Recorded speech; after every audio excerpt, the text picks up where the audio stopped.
Episode 185. Hey, ladies, it's 185 of the Blathering. Hi, everybody. I'm Ken Napzok. Oh, this little white thing's been on my hat. Sorry, audio listeners. Actually, you should be happy you're an audio listener. It was all through an episode of Force Center today, and I forgot to get it off. Scratchy. Do some scratching ASMR. Hi. We're here. Episode 185 of the show. Thank you for supporting the show this long, and it is a success because of all you. An AM radio talk show for a modern age. Happy to be with you here.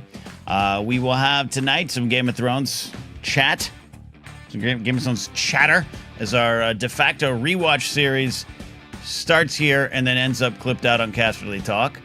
Are you subscribed to Casterly Talk? Get over there if you want some Game of Thrones, Lord of the Rings, Rings of Power, Willow, and other high fantasy conversations. I actually watched that episode today that we're going to be talking about, The Red Woman, Season 6, Episode 1. I know not all of you are Game of Thrones fans. Some of you, it's in your rearview mirror. That's fine. Just allow me, and you all do here, just allow me to take this trip with Jared. We'll do 60 seconds of science, but it's going to be a fun little lesson tonight. We even got pictures. You like pictures, don't you? And also, it's a horrible day. It's a horrible day. But you know what? The sun's still going to shine tomorrow. The sun's shining now. On Tuesday's show, I was angry, said some angry words. I still have those words in my heart. Fuck you, Lisa Murkowski. There's a lot of other people to be angry about. She was one of 50 senators that voted for the big, beautiful bill to move on from the Senate back to the House and then to the false prophet's desk. So there's a lot of people to be mad at. I think it's fair to get mad at some Democrats and their feckless fighting and some of the stuff they did. And I do think they did some good things at the end, but that's the problem, right? You showed up on game day. We needed you during game week. It's right to be upset at all of it. But, man, she's the only one, Murkowski, with that permanently frightened, what did I do face. She's the only one who sits up there in Alaska.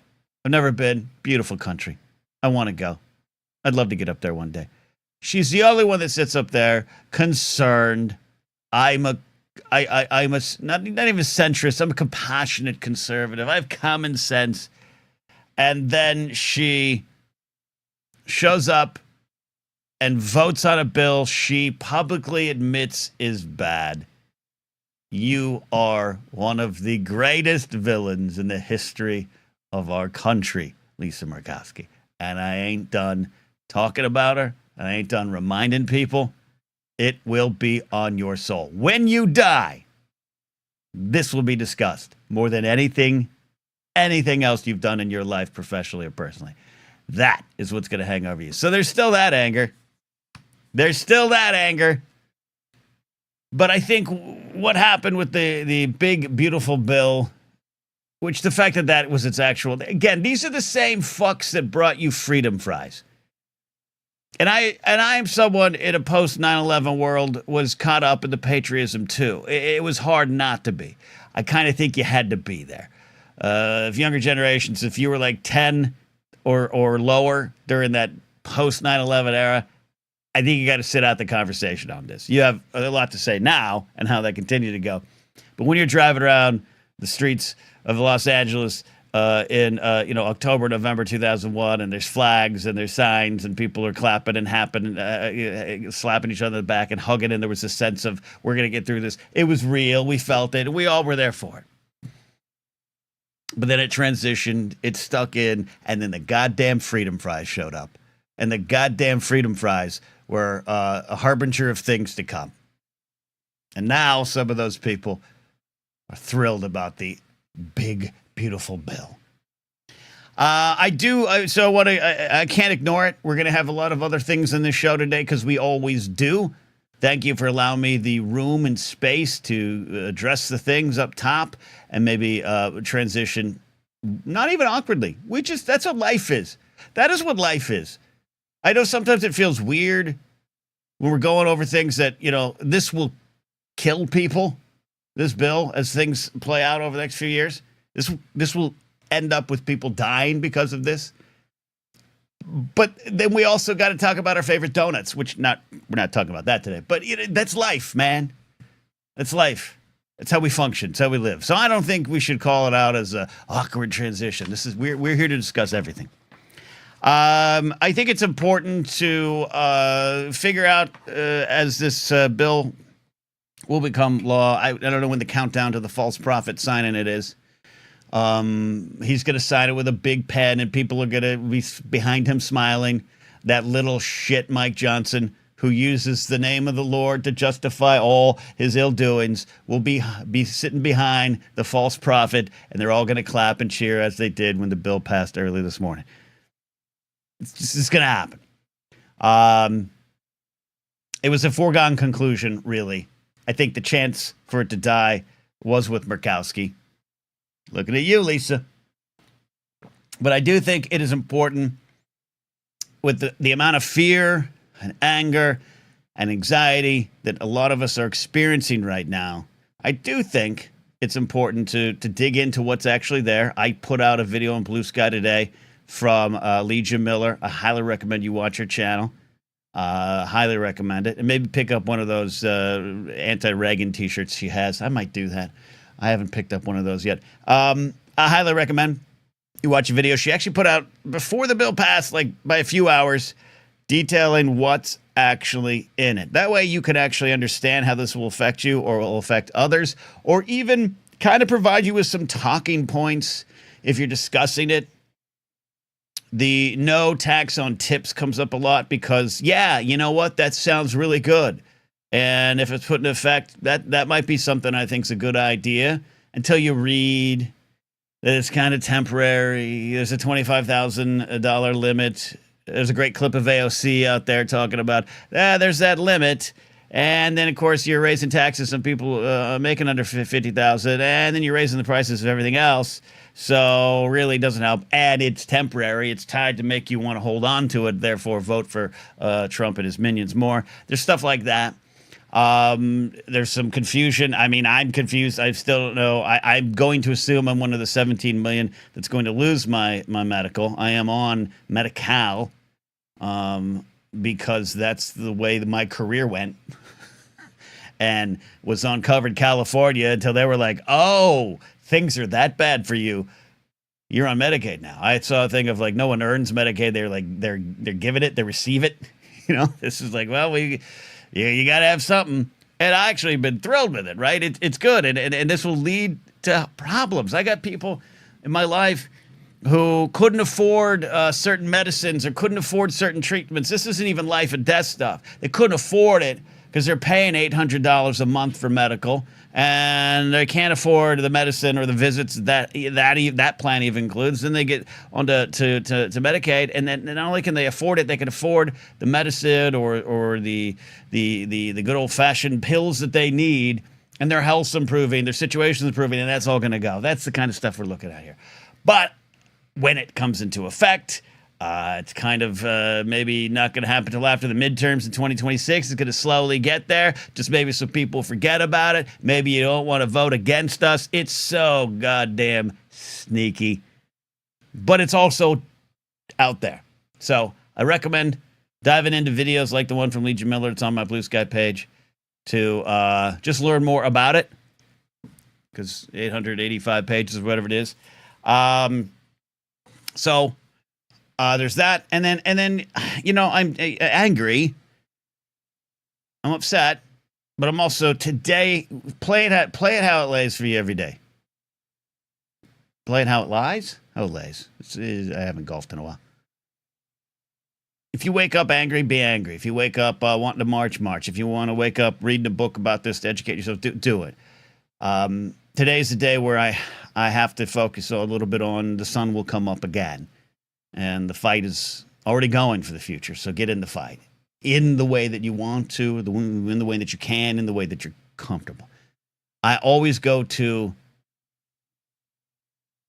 what some of the core reasons for these beliefs are. Steve Scalise of Louisiana, a grade A fucker, just a grade A fucknut was out there on the floor. After Hakeem Jeffries did his 7 hours of stalling.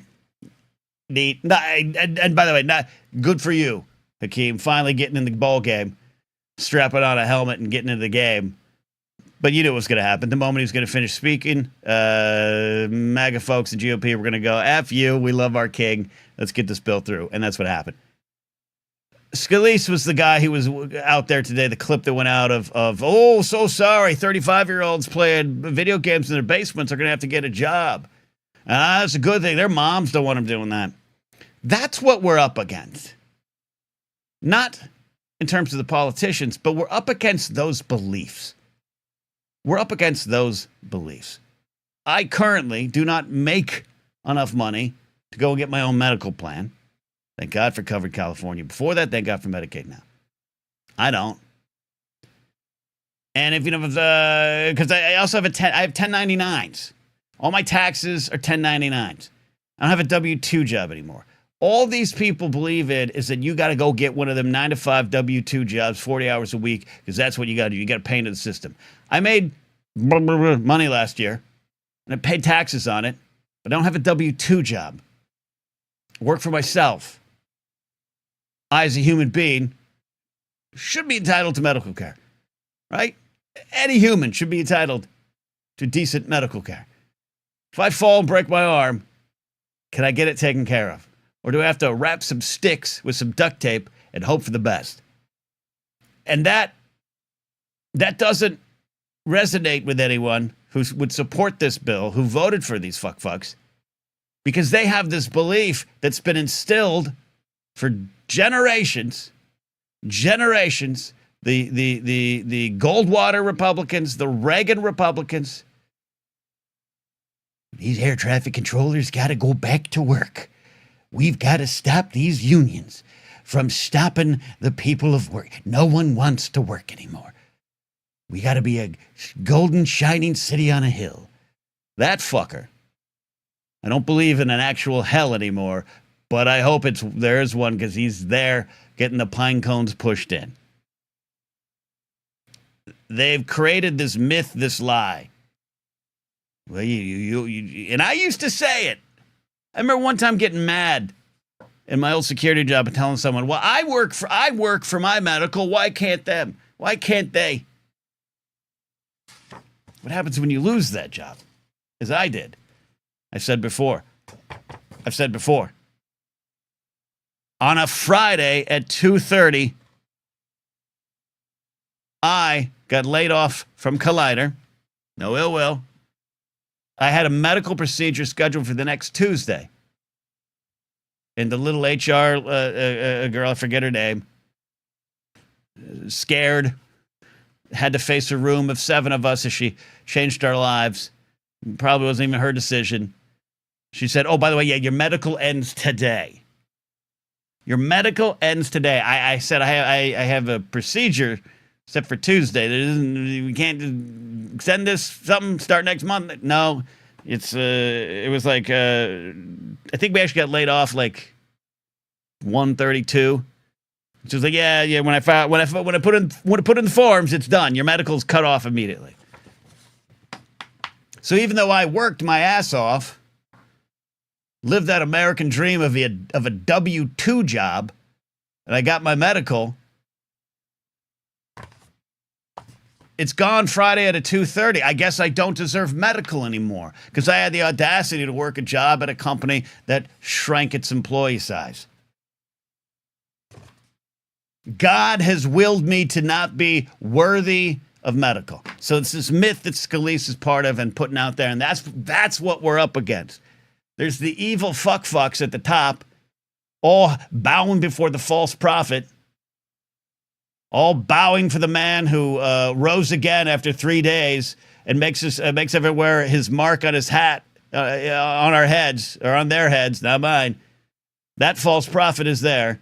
They're all healing it. But down below, the people in your lives, that's what they believe. This is about work. I have some. I work harder than a lot of my friends with regular jobs. I work harder putting out a Star Wars podcast in terms of hours in one day. I pay taxes on the money that earns me. And now, whenever it comes into effect, I'm not worthy of medical. And we haven't even got to ICE now getting more money than everyone, including God, to do what they do with impunity. We even talked about a golden dome being built to protect our skies. We even talked about the money the military will continue to get. And we need a military. I'm not saying no military, but defense, more importantly, the defense contractors will continue to get their money. That little kid with the free meals, maybe the only meal they'll eat that day. Nah, 18 million of you off. Okay.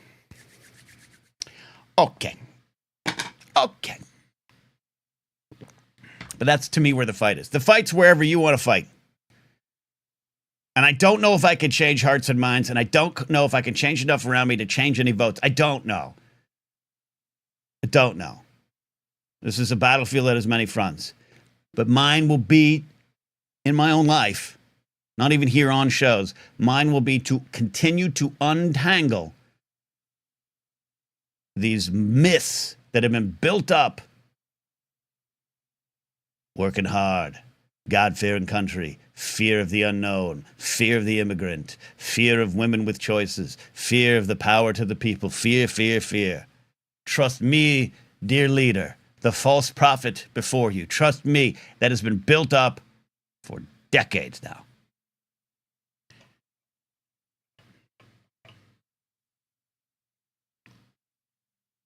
Let's move on. Okay.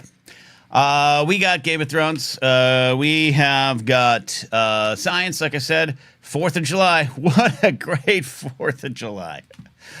James Holmes says, while it's legal, still stand to support Palestine. Excellent. I support Palestine here too, while it's legal, but even when it's illegal, right? Right, James? Yeah, and James Holmes, right. USA can do universal health care. It's not here. It's so... when did I get this email? I think I may have already did. No, I got this email today at 3:20. Did you all get this email? An email from Amazon Health. Prime members, healthcare just got easier. And yep, I'm an Amazon Prime member. I am, right? It's not just about what I want to watch on the Amazon Prime movie app. It's about the other false promises it gets you. We are all dirty morally in this system. But that went out today at 3:20. As if Amazon was saying, well, we hear there might be some sort of problem with medical. Have you considered Amazon Medical? Ooh. Disgusting. But I have to check out the prices, because that's the world we live in. All right, so if you want to call in, you know what to do. Please call in. It sounds like I'm begging, but I was like, let's have some fun today. Producer Steve might call in from the road. Might. If you're a YouTube channel member, you get to call in. If you're a Patreon supporter, patreon.com/Napzok, you get to call in. Links are there. Do you want to take care while I wait for some calls, or we get to Jared? This is Jared's life right now. Waiting for some calls, or maybe we get to Jared. Kidding. I do want to take care of some housekeeping over on the Patreon side. I am happy to say I completed my project, and gosh darn it, it was easy. Over on the Patreon page, starting tomorrow, July 4th, America's birthday. July 4th, tomorrow, early in the morning, a video is going to go up, and then later in the day, a second video is going to go up. The first video is from the Comedy Archives 2000 Groundlings Writing Lab class. You get to watch some work from the past, from 25 years ago. Look at that little kid. That's a 24-year-old Ketty sitting on stage playing a character. You get to see that. And then... A little bit later, you get to go revisit it. If you want, you could just go straight to the commentary, but just watch the sketches. I think it's fun. It's like 16 minutes or something. And then I come back later with this one. It is the audio commentary for the Ground Leads Writing Lab show. Look at that horrible shirt. Oh, God, if you all wonder why I get so angry at the clothes a lot of you are wearing stubbornly, wait till you see these shows. You'll understand where the pain comes from, okay? You'll understand why I believe we all should dress like Jared the TIE Pilot when he thinks the camera's not on him, okay? This is going to be a audio commentary where I actually watch the sketches with you. I kind of tell you what's going on. I go through some of the successes. I go through some of the joys. And when things don't work, we'll stop and talk about it. So that's that. And then we move on to next week. Tuesday, and at the end of the week, we move 2 years ahead to 2002, and we've got 2 more shows that you'll get the full shows on, and the audio commentary versions are great. So there you go. There's me on stage, Kristen Wiig and Mikey Day. What's going on? You're gonna have to tune in to find out. All right. Let's do it. Let's bring Jared on the show. He's earned it. He's absolutely earned it. Hold on, I gotta make sure the setup is right. Where is there we go. All right. Jared's here. Hi, Jared. Hi, Jared. sweetie. How are you doing, honey? I'm good, honey. How are you? Oh, lordy. It is July 3rd. How about that? Yeah, we're already in a new month of hell. Right? Yeah. Just wow. Just wow, indeed. Wow, indeed. After 7 months, that's all I got. Just wow.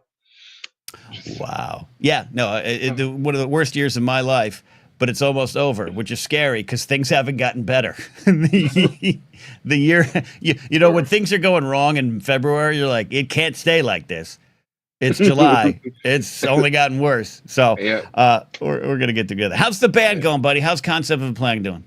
Oh, good. We got 4 shows this month. So busy month. Who puts together your set list? We do as a group. So it's kind of okay. Wait, hold on. How's that work out? Good. I'm not trying to stoke any problems here, Jared. I'm not trying to stoke problems. No, it was one of the nice things about this group. So how this group came together is I made a post in a local musician networking Facebook group, and we just all the 5 of us had never met, just kind of slowly got together. And the funny story, when we were looking for members, the first guy to message us about being the drummer, I saw the message, so I went to his Facebook profile to vet him a little bit, and he was a straight up RFK loving. And this is when RFK was still running for president. Yeah. Oh god. Yep. So I was just like, you know what, bro? Thanks for the offer, but I don't think you're gonna mesh. Go ahead and drink your raw milk and enjoy your life. While you're chatting, Ben Wellington put this comment. Hey, Ben, how you doing, buddy? Starting today, we are now closer to the year 2050 than the year 2000. You've got to warn me when you stab me in the chest like that, Ben. Yep, and it was at a random time, like 3-something in the morning or something. Really? Oh, yeah. That's scary. Because, you know, how time works and whatnot. Yeah, watching these videos from 2000, 2002, it was, I mean, hundreds. Those pants, Kenny, those pants. The button-down shirt's not awful. You know, it was a little bigger. It could have sized, but the pants, oh, Lordy. There's a lot. There's a lot going on. Wait till you see everything else. Now, I will say this is a character, at least. At least this is a character. That's a fully... That's a character. But for the other characters I was playing, this is an improv scene. That was just my outfit. That was just what I wore. I'm 24 in that picture, Jared. I look 61. You know what though? I can't talk because to this day I still kind of miss the baggy look. I like the loose fitting. I mean, baggy's okay. I was the skater kid wearing baggy corduroys when it's like 80 degrees out. Yeah, baggy's okay, but when it's ill-fitted and unintentional is the problem. That's where the problem is. No. All right. All right.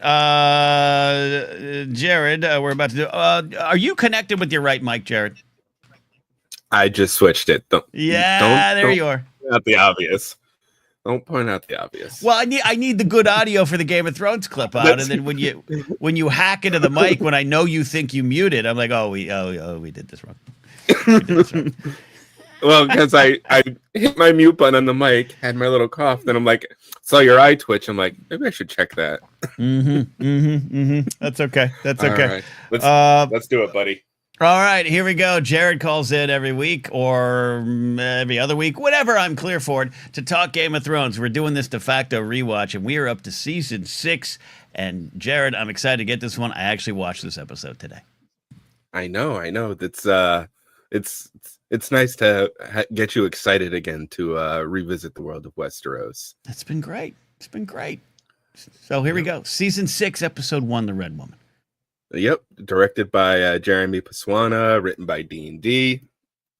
And Podeswa? Jeremy, our friend Jeremy. Than me. Yeah. Someone doing more with their life than me. Anyways, continue. But yep, a lot opens up with this season, as an episode 1 does. Many sets, from Arya getting the shit kicked out of her to Brienne of Tarth finally finding somebody to accept her oath. Poor Brienne. All she wants to do is serve. Just wants to serve. Just wants to be someone's server, helper, friend. Danny's about to get a nice humbling lesson and then humble others. Oh, great turnaround! I love that scene. The was it Cal Moro, the dime store Drogo, as he was maybe described back in the day. But I do love that scene. Yep. But what I wanted to get to was the question. Well, actually, first before we get to the wall, as this episode when it first aired made me angry at first. Why? Because again, as I've always stated, magic was the best part for me in the show, and the fact that we missed Bran through all of season 5, and you couldn't give me Bran in episode 1, so I have to go 11 episodes without Bran. That's a good point. Yeah, you forget season 5, and then there's a little bit of a wait. Yeah, going into season 6, and one more episode. But he shows up. Episode 2 is going to be great. That's going to be a great review. Yeah, he shows up in gangbusters. But yes, so no Bronn. Yep, no. But so yeah, at the wall we that epic shot coming in, seeing our Lord Commander bleeding on the ground. And this episode, I mean, I love our Onion Knight throughout the entire show. Sir Davos is just chef's kiss, but it's just, oh God, the way I don't even want to say bumbly controls the room, but just controls it out of just sheer Vulcan logic to bring some Trek into it. It's just, keeps the emotions of such just wound up people. Like the fact that he was able to not let them die that night. Liam Cunningham, who is a spectacular actor, also wonderfully engaged and outspoken. If you follow him, you know where his not just politics but his actions, belief, and hearts lie. So we always look up to Liam, but Davos is one of my favorite characters, as he is by a lot, because he's one of the grizzled white dudes with a beard on the show that I just clearly I'm like, oh, that's a good look, I'll grab that. Love this scene, but Davos you've kind of mentioned it, he stumbles and he bumbles, and I don't know how much of it is just part of his own act, not that he's lying, he's being authentic, but just it's I don't know much. I might just be a crabber. I just might be a smuggler. I might just be, he just fill in the blank on what he is. But after, that's the indicator that some great wisdom's going to come. But on this scene where, he's not a fighter, and I hadn't really thought of him in that term, up to that point in the show, everyone in Game of Thrones seems to be good with a sword or a blade or something, right? And he's just kind of like, yeah, it ain't my thing, man. My thing. So he's got to talk them not even out of it, but forward at least until dawn. And I love the moment. You got Alistair Thorne, who's doing a good job, because I have this relationship with Alistair Thorne where I kind of like him, and he kind of gets a little bit of his due in season 4 with the Watchers on the Wall episode, the great stand he has, the speech on leadership that I agree with. You know, and so even here, he's kind of got I have no doubt that Jon Snow did what he believed was right. However, what he did was wrong for us, and just fear. Alistair Thorne would love the big, beautiful bill that just passed. But I love when Davos is like, can I get some mutton too? And it's just the record scratch. Favorite line. You know, I'm not much of a hunter. Favorite. I'll need some food. It's amazing. I want to know if that was written or improv, because it's got to be written. I'm going to applaud the. You think so? Yeah, I don't think this show had much room for improv. Though we'll find out, because I love when people on social media or you know, nameless channels put out this scene was improv. Yeah, no shit. We know this. We know the process of how the stuff is made. Did you know Viggo Mortensen broke his toe on the helmet? Yeah, exactly. But yeah, anyways, great scene, great stuff. Yes. With Davos. Yes, and just again, it's just I also feel like he's almost like the audience eye of the show too, because of just the simple things. He's like, okay, we got the wolf like you. All right, it's the men in this room. We got the wolf. You know, we don't have to die. There's a lot of wildlings who will probably be like, the fuck? Yeah, we can get to that. We can get to that. Yeah. Yeah. And, you know, it's just like all those slow thoughts. And then the big reveal at the end with our girl Melisandre having her, you know, crisis of faith, we'll call it. Yeah. Yeah. And I don't know to this day how I feel about either the conscious or unconscious choice to never explain it of the power or whatever spell she had on herself.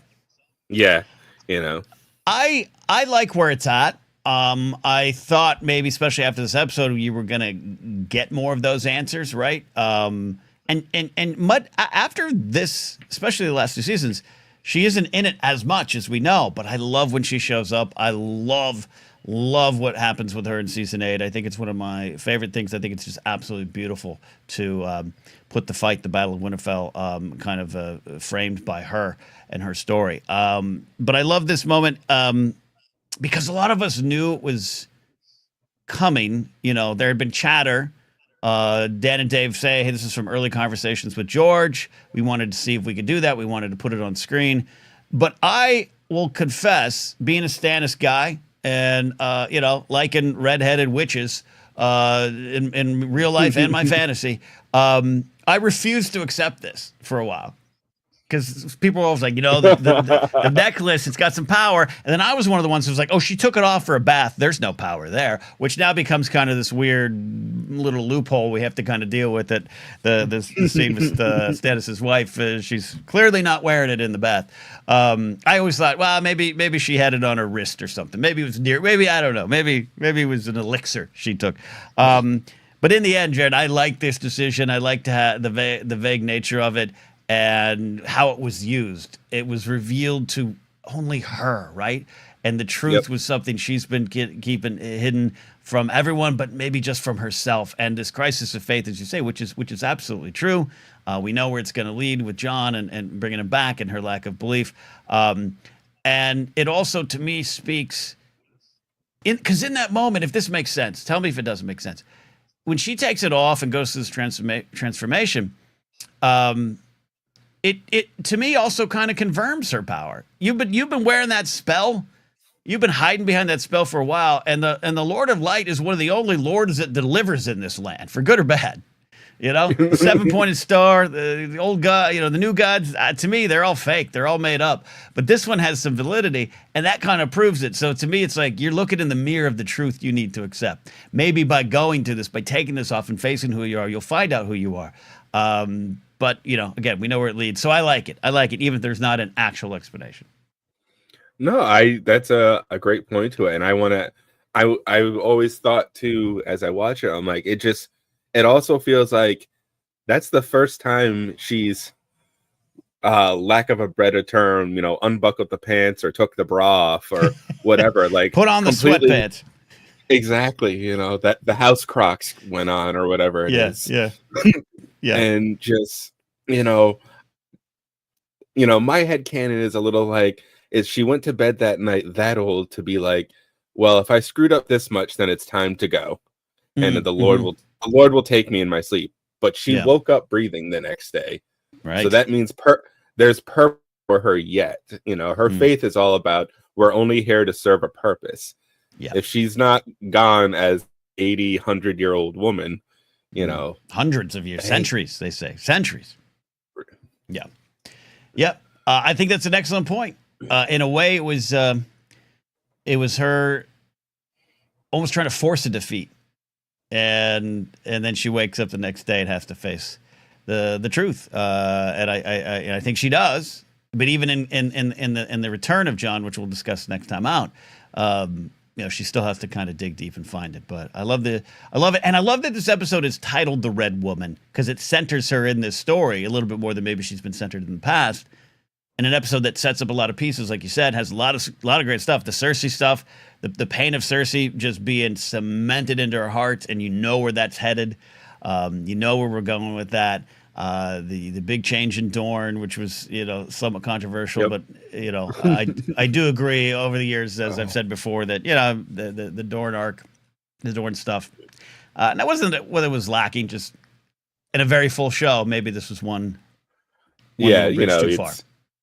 They tried to put one too many appetizers on the table, and it's a good appetizer, but just I got a lot to focus on, man. But our poor Dr. Julian Bashir from DS9 goes down.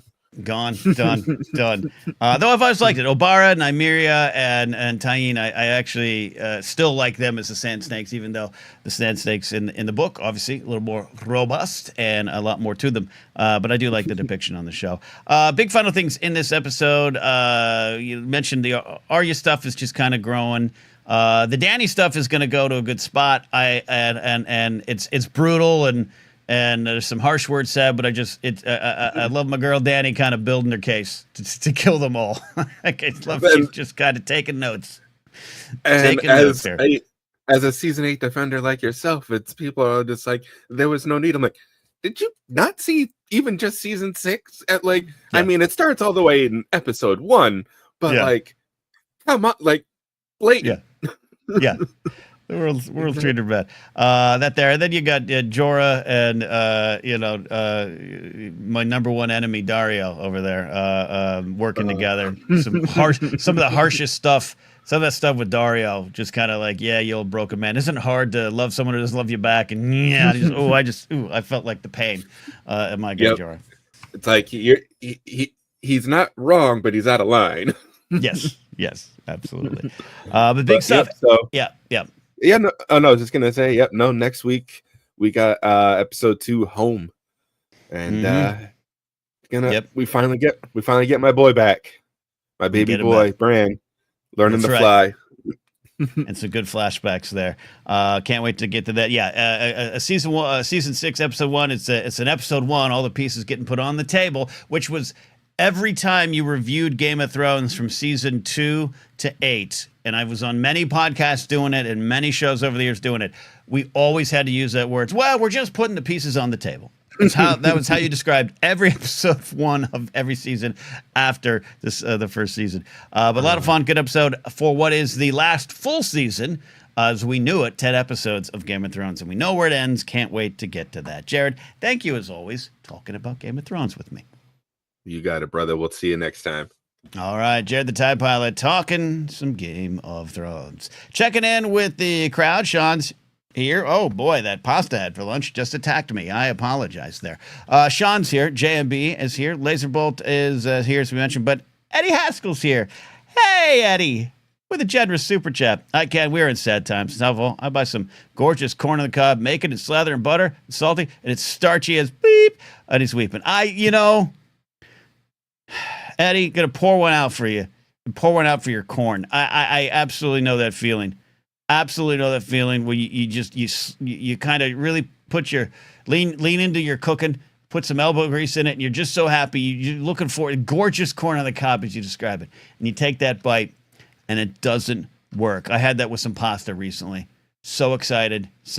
Cooked it up, and then I kind of maybe messed up the pasta, maybe got distracted. It was a gooey mess. I was crying too.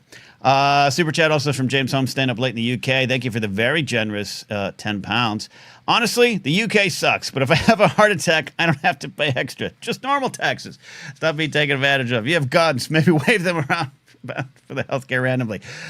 James, you know, you're speaking from a point of experience there, you know, what we did to you all. Yeah, maybe it's time. And yeah, I know some folks, you hear the term, general strike being thrown out. And I do think maybe if we took to the street like those Frenchies, maybe things would be different. But maybe we'll get there. Maybe this is it. And as Jared says, James ain't wrong.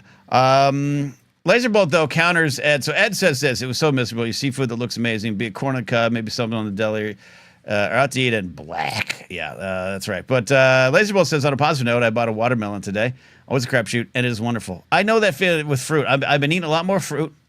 I'm down, folks. I'm down. I don't know the actual number of pounds I'm down, but things are tightening up. Pants are fitting again. We're working hard, and I'm having a lot of fruit late. And instead of getting an ice cream or getting a little chocolate or something or running down to 7-Eleven and getting something bad for me, I've been having like peaches. And it's amazing, in a bag of peaches, peaches come from a can. They were put there by a man. And you reach into a bag of peaches and you take that bite. You don't know. You don't know, Laserbolt, till you get there. And I'm sure that's also what you experience in the forest. All right. Tomorrow, we've been talking about the absolute horrible political mess that we're in right now. And I have been. But tomorrow is a holiday over here in the States. And it's 4th of July. I'm going to be on stage at Flappers Comedy Club, 7:30 p.m. showtime. So when the fireworks are going, we'll be telling some jokes. But the fireworks have been going every night here, as is often the case in big cities, not just Los Angeles. I saw Alex and Molly Damon complaining about it over there outside Atlanta, GA. Perhaps New York. Eddie. Sean's over there in Queens, right? You're over in the island. That's got to be a little different. There's maybe a better chance for fireworks in those kind of little suburby kind of like cities on the island. But I can't downtown, Eddie. I know you don't live downtown, but I just can't imagine a downtown Manhattan. People are just launching fireworks. It's got to be a little different. Yeah, but Will says, assume no anytime tomorrow. No, we're going to do an anytime in the morning. I'll be doing that. I won't be doing anything for the holiday. And that's not like a giant statement. I just have never really celebrated 4th of July. As we said on Tuesday's show, I'm not a big fan of barbecues or picnics or food outside with friends. So, haven't really celebrated, but I'll be on stage. Mandalorian Jedi says, not just big cities, live in a tiny town in Washington. They've been going out the last 3 days. Yeah, I don't get it. If you're not 9, why do you like fireworks? I don't know. But which is not to say, as we transition into our science segment here, that I don't enjoy a big professional display. The ones that go off at Disneyland every night, which is like at 9 p.m., I think. And my grandma and grandpa used to live around the corner from that, and like literally around the corner from Disneyland. And every night the house would shake, but we got to go watch the fireworks on the second floor of the house. I do like a big fireworks show. I can get behind it. I'm not just grumpy man. That it's the doofus in my alley launching sprinkler things and M80s that I don't get. But I do like fireworks, which is why we are going to talk about. I didn't know this. Ranger Donald says, I worked fireworks shows for 15 years professionally. I'm over it nowadays. Yeah, that makes sense. When you start finding out how the crackers are made at the Cracker Factory. All right, we're going to bring Dr. Addy on, our resident professor of smart things. Kind of a 60 seconds of science adjacent segment, Addy? Yeah. I mean, it's going to be more-ish than 60 seconds of science tonight, but I didn't have it in me to read any news today, even though there were some cool stories out there. Okay. some scientists have engineered E. coli to eat plastic and turn it into Tylenol. I saw that. Okay. But we don't know. I know you don't know much more about that, but I saw the headline. I'm fascinated by that. I'm fascinated by it too. I thought it'd be fun, as it is America's birthday tomorrow, and America celebrates its birthday by blowing shit up. Rockets, red glare. Yes. Mm-hmm. To talk about why those rockets have a red glare. Why do they have a red glare? Okay. And you even have some supplemental material. I brought visual aids like a good professor can. Everyone in class today, gather around. Professor Addie is going to teach us about fireworks. So I apologize to everyone who listens to this as a podcast. Oh, that's true. Sorry, Adam Knight. You can come to the video at the 46-minute mark or so. All right, so I got them labeled 1, 2, and 3, and 4. So hopefully they're the right numbers. You tell me when you want the graphics up. Okay, so let's start with what I'm going to guess is number 1, which is all the different colors. Let's see this one. There we go. Yes. Sorry, I didn't have time to format them or put a backdrop on people. It's okay. All right, so you got the chemistry of fireworks right here: red, orange, yellow, green, blue, purple, silver, white. Hit me. So if you've ever watched a fireworks show and wondered why they are not all the same color or how they are different colors, it is because of what exactly is in the fireworks that is burning. Okay. So as you can see on the screen, red is an element called strontium, and these are all going to be salts of metals because metals on their own really don't burn, but if you put them in a salt, they become burnable. Hold on. Metals on their own cannot burn? I didn't say cannot burn, just not the same. Oh, so the theories are still good. Okay, got it. Okay. Salts of an element called strontium will burn red. Salts of calcium, like what's in your bones and what you get from milk, will burn orange. Salts of sodium, like table salt, will burn yellow. Salts of barium burn green. Salts of copper actually burn blue. If you combine copper and strontium, so if you combine red and blue, that is how you get purple. If you burn just magnesium or aluminum on its own, not in a salt, it burns silver. And if you burn magnesium, aluminum, or titanium on its own, like you just burn the straight metal, you get white. Now, you might be asking, why do metals burn different colors? Why do chemicals burn different colors? Like, why don't they just all burn the same hot white color? Ken, how much do you remember from your last science class that you took? It was chemistry, and I learned you should always double down on the 11 because I learned to gamble in my chemistry class in the back of the class. Okay. In between card games, do you remember learning that atoms are made of subatomic particles like protons, neutrons, and electrons?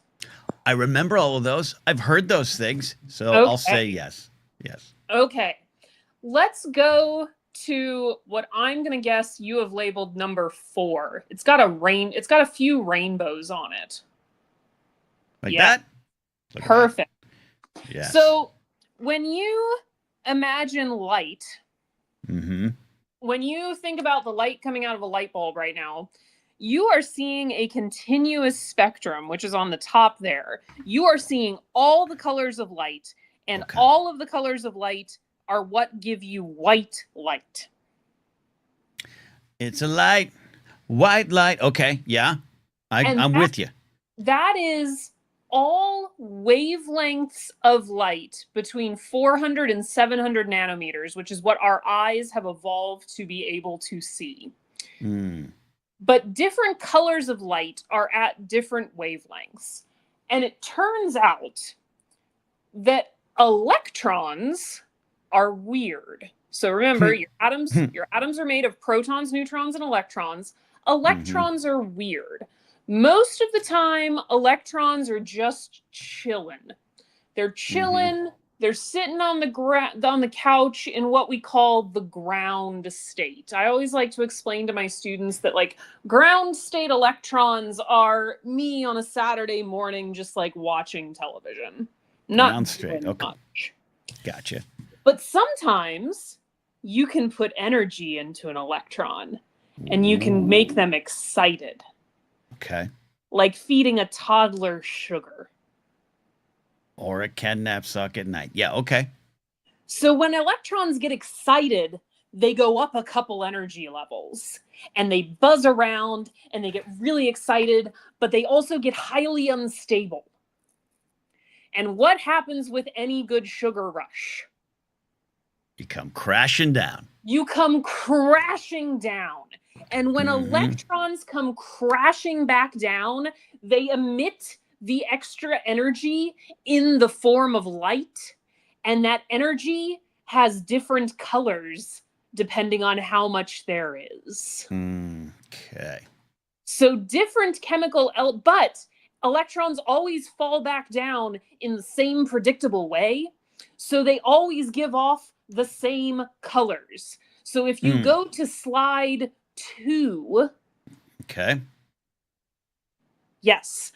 Different elements give off different emission spectra when they come crashing back down. So they give off different lines that are different colors when they are energized and then come crashing back down. This energy could be in the form of lighting them on fire. And so they give off these different colors, but this is also slide 3. Slide 3. I'm on it. Here we go. How we know what the chemical makeup of different stars is, because these stars are also burning these elements. And if we use things like the James Webb's telescope through NASA to take pictures of the stars, we can take their signatures, we can see what wavelengths of light they're giving off, and we know what elements are in the stars, and that is how we know what the universe is made of. But it is also how we know what elements to burn so that you can have a beautiful fireworks display at Disneyland or on the 4th of July. Thank you for coming to my TED Talk. Have a wonderful evening. That's beautiful. Big home run there. You're saying fireworks are connected to the very soul and heart of the galaxy. Yes, I am. That's what I'm hearing from you there. That's fantastic. When did they realize all this stuff to launch fireworks into the air? When did that start? Honestly, I'm willing to bet that happened very early on, because honestly, there is a version of this show, Ken, where I actually lit metal salts on fire for you tonight, but I couldn't get my issue together to do it. Next year. Please, next year. Literally, if I had some metal salts and a lighter, I could make them burn pretty colors for you. So I have a feeling before we understood what was happening, we could make things explode in different colors. And 898 for him has a question there. Is this why? This is fantastic. So every once in a while, Ranger Donald every once in a while spoils me with gifts. Sometimes it's 400 boxes of Little Debbie snacky cakes. Other times it's baseball cards. But for a while, he'd send out a package that had things I could throw in my fire pit to turn the fire colors. Is that related? Did I have a mini fireworks show without the explosions in my fire pit? Because they were little salty things. Yes, because a firework has 2 very important pieces. It has the metal that's going to make it the color that it is. And as Ranger Donald has pointed out how they make the shapes, the other important piece that separates a firework from just colorful salts to throw in your fire pit is gunpowder. Ah. So, okay. So I'll never add gunpowder to my fire pit. Yeah. Please don't ever throw fireworks in your fire pit. Okay. To make it pretty colors. Fantastic. All right. 898 for who's the best of students. Says, Professor, he raises his hand. You've been called upon, Brady. Do stars emit all wavelengths of light? Why do our illustrations show different colors? And why is our sun yellow? I'm not an astronomer, Brady. All right, look. I read a Neil deGrasse Tyson book once. All right. You can come back to that. You can come back to that. You can go 4 more years of school and come back to that one. I'm gonna guess our sun appears yellow. Why does our sun appear yellow? I'm gonna guess the stars appear different colors because of like NASA can artificially color images to make them look based on the readings that they're getting. Because that's what NASA does. They fake their photos. Oh, sorry. Actually, can you throw number 3 back up real quick? I think it answers Brady's question. Okay, here we go. There we go. The sun is mostly made of helium. And so is that the sun right in the middle there on that So that's photo? that's that very prominent yellow line right there in the middle. There you go. It looks like the sun. Yeah. It looks like we're all going to soak up the sun like a Sheryl Crow song right there. Look at that. It looks like a lightsaber. And yellow is going to be a wavelength very close to the middle of the visible spectrum. And so that's going to be like what our eyes are best at seeing. In part because our eyes evolved here on Earth where we have our yellow sun and they evolved to be used to that light. So it's also possible, Brady, that the other stars appearing other colors might be because they're burning other elements other than helium. They're not all yellow. Well, and we got some, Adam, we got some great answers in chat here to help us with the sun. Jared says the sun appears yellow, but its actual color is white. The Earth's atmosphere scatters blue light, causing it to be more prevalent in the sky, while the remaining light, which is mostly yellow and orange, reaches our eyes, making the sun appear yellow. Jared clearly token up and made up that answer, I believe. But it sounds right. It sounds right. Ranger Donald says the sun's yellow because that's the crayon I had. I accept that as fact. And Andrew Cook points out, so Superman could get his power up. No red sun for us. Yes, if we had a red sun, Superman would not be recharged. All excellent answers. I give A+ to all of those answers, there except Jared's. Jared's just gets an A. Oh, Jared, you got an A. He loves space. He passed the test. At 8984 says, so I'm guessing there's more specific wavelengths, so yellow's for the sun. What's fascinating about this, and thank you, Sean, for the happy Independence Day super chat. What's great about this is here I am complaining a little bit about fireworks in the neighborhood, but I said, no secret, I do love a good fireworks display. Looking at you, Disneyland. But now, Addie, what I can surmise from all this is we're not just watching a fireworks show. We are watching science. Another reason to celebrate science. We are watching science. You're also watching air pollution, but that's a segment for another time. Well, look, we can have a hot dog. What are you going to do? That's true as well. Which is why we should just limit it to Disneyland. They should be the only one, right? They should be the only one. Not your neighbor's yard. Wonderful. I love this. Any final thoughts, lessons on fireworks, Addie? No. Happy birthday, America. I'm going to celebrate, as I usually do, with a potential triple feature of Hamilton, Independence Day, and Forrest Gump. Well, that's a good run. That's a good... Look, I don't need producer Steve to come up with questions. I got a question. Everyone in chat, what's your favorite 4th of July film to watch? Drop it in the chat. Well, who needs producer Steve? No, great. Great stuff. Addie, as always, thank you. We really appreciate when you come up and talk about the attacks on science and the dangerous things going on in this world against the scientific community, but also the celebrations, the victories, the things we can look forward to, and just the fun of science exploding in the sky above your head. I'm happy to, Ken. Thanks for letting me entertain myself tonight. No, you entertained and informed us. Dr. Addie, Professor Addie, give her a follow, too, on Blue Sky so you can learn this stuff online as well. We'll see you next time, Addie. Thank you. You're welcome, Ken. Be safe. All right. Go Rays. I'm kidding. All right. Hal Lublin's here. He says The Sandlot, 4th of July film. That is a great option there. Laser Bullet. Ooh, Silver Bullet. The movie that made me pee in my sleeping bag at a slumber party. Laser Bolt. That movie absolutely terrified me. Brian Tiller says Hoosiers. A little basketball. Does that got a 4th of July connection? I can't remember. I saw that in the theater. I haven't seen that in a long time. Sean agrees that Forrest Gump. We're looking for your favorite 4th of July films. Yeah, Silver Bullet, man.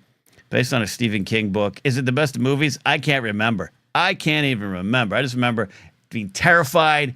And then my friends told me about the Bloody Mary thing. If you go in the bathroom, you're going to get murdered. And then there's also werewolves running around. You hear that wolf sound. And I peed in my sleeping bag. All right. Ranger Donald says, Jaws. That's a great answer. Somewhere Mark Riley just stirred. Stranger Things Season 3. Yeah, that does have a 4th of July backdrop, doesn't it? Mandalorian Jedi says, you don't watch a movie. I usually turn on something like the Boston Pops and listen to the songs, but I'm not feeling it this year. Yeah, it's quite a year. It's quite a year. Roma with the left field choice. Indeed. So anyways, if you're listening or watching and you want to drop your favorite 4th of July movie to watch, or if you just want to share what you're doing, and you want to call in about that, I'd love to talk to you about that as well. Thanks again to Dr. Addie for the lesson. That was wonderful. She just threw that together, by the way. Imagine the lesson her students are getting. These students better know how good they have it. Jared got an A tonight. Haskell says, Eddie says ID4, which is on right now at ABC. Definitely ID4 too, which I didn't see. Maybe the natural in honor of Michael Madsen. How the film ends with lights exploding. Ooh, that's kind of an out-of-box choice. Yeah, and rest in peace to Michael Madsen, passed away 67 today. There you go. Shawnee says he opens up his windows and plays Call of Duty loud. There you go. My neighbor across the street does that too. All right, let's take a call from Brady 8984M. Kai Ray, how are you doing, buddy? What are your choices, and what did you think about those fireworks? Man, I just want to say, when we look at the fireworks, we got to remember that they're from China. And that's true. No matter how much America first we all talk, yeah, we need the rest of the world. Absolutely, Brady. Absolutely. Well said, sir. Well said. Great point. What do you normally do on 4th of July? It's someone who's, maybe wasn't raised to stuff the hot dogs into your face with an American flag napkin until later. Honestly, I don't know. I think I've done something different every year. Sometimes, a barbecue, sometimes nothing. I don't know. Yeah, okay. I do watch Jaws, though, so. Jaws. It's a good choice. All right, well, what's on your mind tonight, buddy? Well, I wanted to ask about, the clothes you were wearing in those pictures. Okay. I'm gonna try to bring them up again here. In the videos, you guys will see it's some. All right, so I showed the. All right, well, I showed this one, which is that's just a costume, so you don't have questions about the Just Do It Nike shirt and the Adidas tracksuit pants, which Ranger Donald pointed out the flaw in that. But is that one, or are you more concerned with this one, which is the kind of green oversized bowler shirt? I think both, because you said you thought you looked 50, and I was thinking, you kind of look 20, because a lot of young people are wearing this kind of clothes nowadays. Well, okay. When you see it in action, when you watch the video, this one will be released tomorrow. You'll see that I definitely there's nothing hip about it. And I was 24 in that picture. It was like business casual when I didn't need to be. But what you're saying is, yes, the styles has swung back a bit and looser, baggier, a little bit more in these days, if I'm not mistaken, right?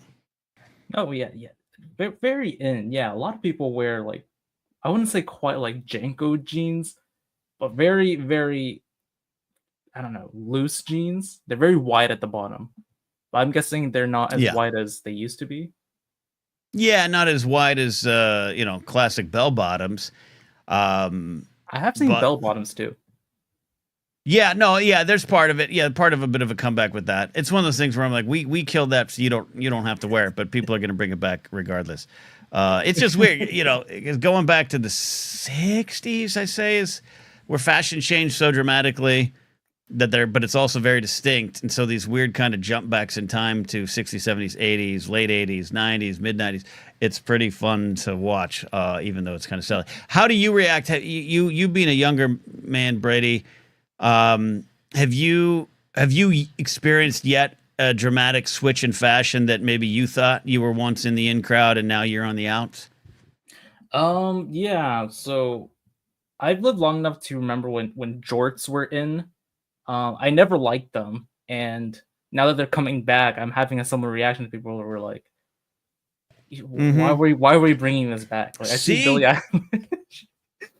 Yeah, but see, then the problem is that someone like Billie Eilish is going to make it work. Yeah, and then other people are not going to make it work. Some will, but that's exactly the point. Billie Eilish aside, what you're talking about is exactly what I've experienced 3 to 4 to 5 times over, and other people's, and it's the miracle of just growing older, where there will come a point, no matter how young you think you are, where you're going to be like, what are these kids these days? And it's a beautiful thing when it happens. It's not good for you, but for me, it's great to hear you go through this struggle, Brady. Yeah, and you know what's funny is that I'm pretty sure I've seen some NBA players like in the pregame outfits. They did the white t-shirt, maybe a Nike t-shirt tucked into like a sweatpants kind of look. When I saw the look, I was like, that doesn't look that bad. Now I'm concerned. As a basketball fan, what are your thoughts on the shorty shorts of the 80s and earlier in the NBA? Oh, damn. Okay, so my dad used to wear those like super short shorts. So whenever I see those pictures, I just think of like my parents. I'm like, damn. Doesn't that get, I don't know, doesn't that ride up or something? Doesn't it get yes. Oh yeah, no, you can't sit down in those shorts, Brady. They're they're not effective. I think it's one of the biggest. I think it's one of the biggest like accepted changes in fashion in sports is the switch to the baggy NBA shorts. It's just more practical, and I don't want to see Kevin McHale's junk hanging out of his shorts. Like no one wants that. No one wants that. Especially NBA players. They're really tall. They have really long legs, so the shorts doesn't look extra good. Short. Doesn't look good. Doesn't look that. Jared says, "Don't you speak for me." All right, you can stare at Kevin McHale all you want, Jared. Boston's own. That's fair. Brady, I appreciate you calling in and not making too much fun of my clothes, but trying to find reasons to make me feel better about it. Yeah, I and also since you said like there are some things we agreed upon, I want to know like what are the things that that we should not bring back in your opinion. Besides, like what you've already mentioned with the polo shirts. Oh, man, the polo shirts are universal. I don't know. There, as much as I might, it's some of the bigger outfits at the time. And you look back and you think, wow, that was just maybe a certain section of people wore them, but not like the big, wide lapel suits of the 70s. Those could stay away, but even that had a sense of normalcy to it. I do think that no fashion stands out quite like 80s fashion, and that's not all bad. I'm not saying, I'm not saying people couldn't throw on jelly shoes and get some friendship pins and crimp their hair. I'm just saying there's a lot in that, the big over-the-top shoulder pads, the big hair. The colors are a lot of pastels, a lot of neons. I remember asking my mom for we were at a store and I pointed to a Ken doll. I'm just Ken. Pointed to a Ken doll and he had like a blue jacket with like rolled up sleeves and like white pants. I was like, Mommy, I want to dress like that because I wanted to be cool. And I was not, you probably could afford it. And that was I'm glad that didn't happen because then I would have had a bunch of pictures of me running around in an 80s jacket. But I also had a members only jacket. I had my Oshkosh bagoshes from the 70s into the 80s. I had my town and country shirts in the late 80s. So I definitely was of my time. But I think that might be the era. The 80s might be the worst. No, so like no shoulder pads. You don't want people to put their hair up, Maybe that's okay. But like Jared's bringing the Flock of Seagulls, his mesh shirts, and Seagulls. Flock of Seagulls was a band, and I ran. It was over the top. I don't think everyone walked around like that, unless you were a punk, or a certain section of kids. But yeah, it was early 80s there. Yeah, I did want to be Slater from Saved by the Bell, as it turns out. Brian Tiller, who lived at Neon and smoking clothes at Studio K at Knott's in the 80s. So hip. Mandalorian Jedi asked, baseball pants up or pants down? For actually playing baseball, I like a little sock showing. A little old school in that regard. When I do all my created players on MLB The Show, most of them have socks showing there. Hal says the Z Cavaricis. Oh, my God, the Cavaricis. Brady, you got to look up those. What are Cavaricis? It's like a. I'm trying to see if I can get it up here. The Cavarici pants. Oh, yeah, you got it there. they look nice. They look nice. Okay, Bring them back. Let's go. Let's bring them back. Let's do it. Okay, the big. Let's bring this back. You know, the big buttons. I could see Hal in those, and then the acid wash. That's the thing too. Is the acid wash jeans were absolutely something. Yeah.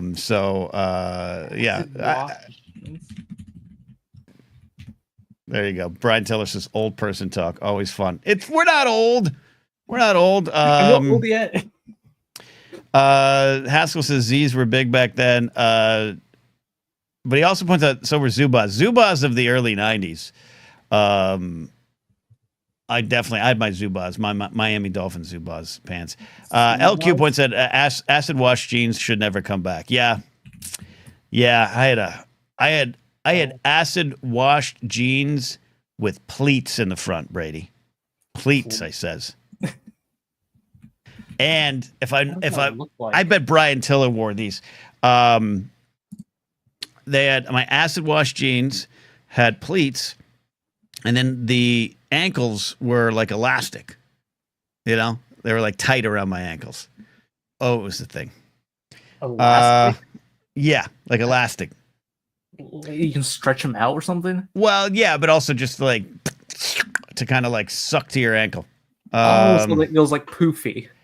Yeah. Oh, Hal Lublin points out that Philly is still a Zubaz town. I don't doubt that for a second. Addie says the truth here. Don't pleat jeans. Come on, man. Yeah, it was something. Eddie Haskell. I can see Eddie in this. I had acid wash jeans and a denim jacket. Wore them together once. Yeah, that's a 4th of July look right there.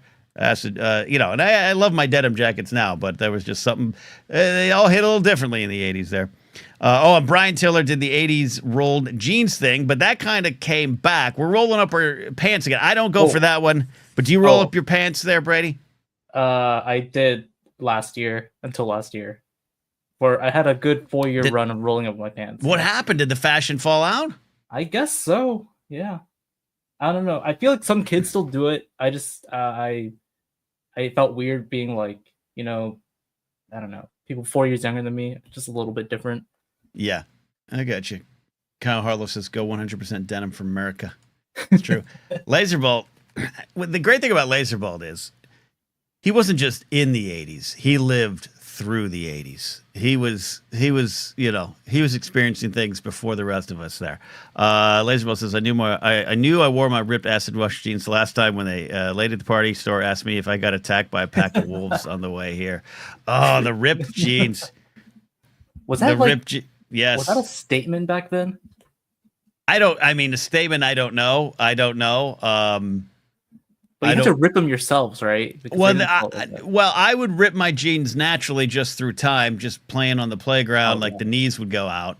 And that was kind of a sign. You didn't, that if that happened now, I think I'd be, my jeans are done. And also it's not going to happen now because I'm not playing in the playground with my jeans anymore. But it was just a rite of passage. But then you could buy them pre-ripped. Yeah. And that took care of all the problems. But I don't remember that being true. If you had pre-ripped jeans, I don't think you were treated as inauthentic. I think it was just part of the aesthetic. Yeah, and now people buy clothes with patches already on them. Yeah, and that was there too. I mean, I have a denim jacket, a pink denim jacket that's I don't bring out much because it doesn't fit perfectly. And it had pre-ripped stuff on it. I felt kind of stupid buying it, but it was the only. I needed that color for an outfit, and it was the only way I could get it. So, it's there. You felt cool. You felt like a person of action, Brady. like you've seen things and done things. You got jeans with holes in it to prove it. Rip holes in jeans. It just seems like it never goes away. It seems like one of those things that sticks around. LQ says that torn knees look seems to still be around. Yeah, I think it's there. I've seen it on fashion influencers, of which I am not. Brady, wonderful stuff. The next time I see you, you better be in some Janko jeans or some Cavaricis. I want to see you go full retro. Crimp the hair.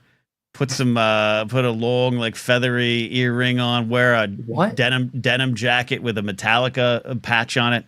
I want you to go full ladies. Whoa! Wait, what? A feather ring? What? Like put an earring on with, like, it's like, you know, like Jesse the Body Ventura, Cyndi Lauper, just a big, like, earring with, like, feathers on it. That's what I want to see you in. You just said a bunch of names I don't know. Wait a minute. Okay, I can accept you not knowing Jesse the Body Ventura, even though he was a political figure not too long ago and is still out and about and was speaking out against Trump in the last election. Pro wrestler turned governor of Minnesota. Also an actor, Predator. You've seen Predator, right? I ain't got time to bleed. No? Okay. I have not seen Predator. But Cyndi Lauper? You don't know who Cyndi Lauper is? Seriously. No. Who's Age aside. You do not know who Cyndi Lauper is? How do you spell Lauper? Lauper? Well, first of all, how do you spell Cindy? Because she spells it differently. Cyndi. Lauper. Lauper. Girls just want to have fun. She-bop. Captain Lou Albano. Rock and Wrestling Connection. Time after time.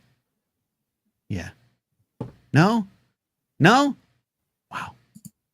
I'm sorry. Time after time. If you look, no? Wow. Okay. I don't know that one. Brady, you have some homework tonight, okay? Okay. Not only do you have to pick out a new outfit, I need you to look at Cyndi Lauper is one of our all-time legends. I love Cyndi Lauper. She's still going strong. She's in her 70s, rocking out. A few years ago, she did a cover of Cher's If I Could Turn Back Time at the Kennedy Center Awards. It was awesome. Oh my God. Okay, you go. I want you to go on a Cyndi Lauper rabbit hole. Okay. All right. Old Handsaw was a mod, skinny tie and army jacket. I believe that knowing Handsaw and his music taste from the 80s. Handsaw, we need to share some photos there. I want to see that. No, nothing. Okay. I'm sorry.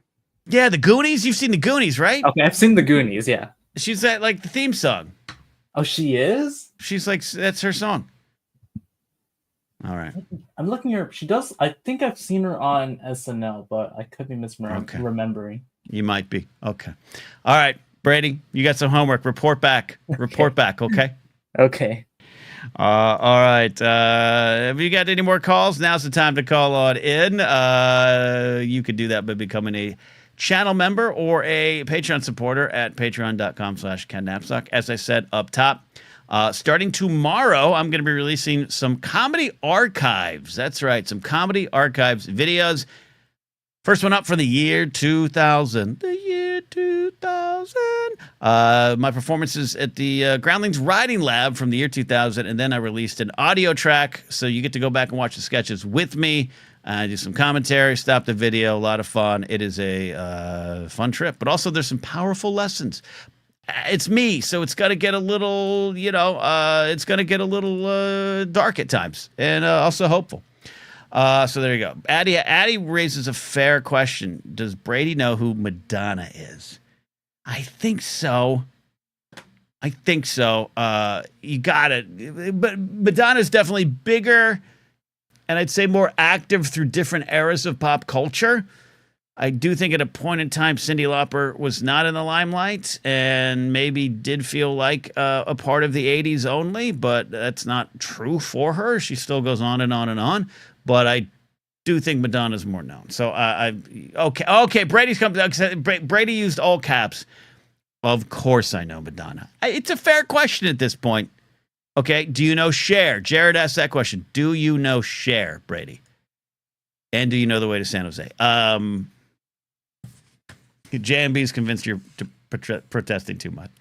All right. Let me see if I missed any super chats. No, again, Sean, thanks for yours. Appreciate that. Mandalorian Jedi, thanks for that question. Yeah, I love a good classic baseball uniform look there. Okay, so he knows Cher. Oh, he knows Cher and Sonny Bono.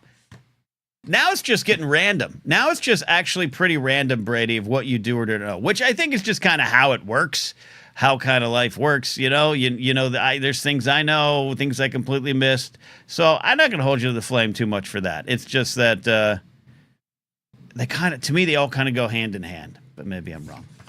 Maybe I'm wrong. All right. All right. I do want to provide an update before I get out of here, but last minute to call in, last chance to call in, I should say, before I get on down the road. I know producer Steve is on the road. He was going to try to call in, but I don't know if he's going to. So, Steve, if you're driving, you just get to your location, man. You just get to your location. All right. So I do unfortunately have an update. I did Tuesday night after the show head to the meetup that I talked about on Saturday's show, and I had every intention of taking off my shoes in the bar or maybe outside behind the bar and showing my feet to my friends Dorina, Claudia, and Jen, and seeing if they could judge my feet to see if my feet were worthy to start a Only Feets account. Because as we discussed on Saturday's show with Steve and Alden and you in chat, you all feel that maybe I should make some money selling feet, which after today's passing of the big, beautiful Bill, maybe I need to consider even more. I did show up to the bar. I did have a couple drinks. I even had some tacos. Had a great time. Got in my car, drove home, realized I completely forgot about the feet thing. So I'll find ways to do it again. I want my feet judged. And we'll do it. We'll do it. Kyle Harless is the best. Welcome to another round of Does Brady Know Them? It's fair. It's fair. All right, we're out of here. I'm going to go live some life. You all out there have a good holiday weekend if you're celebrating or if you got some time off or if you can get a moment to yourself. Just celebrate living, man. Living right now is the riot. Living right now is the statement. Let's all get through this together. Let's all figure a way forward. And appreciate you all being here as always, especially those on the audio feed. Don't forget on the audio feed, you do get a Monday morning show, but also the video version lives on Patreon and the YouTube channel membership page. Look for those videos, the Comedy Archive videos being released tomorrow. Hopefully you enjoy them, and we'll do more of those. We'll see you next time. Bye!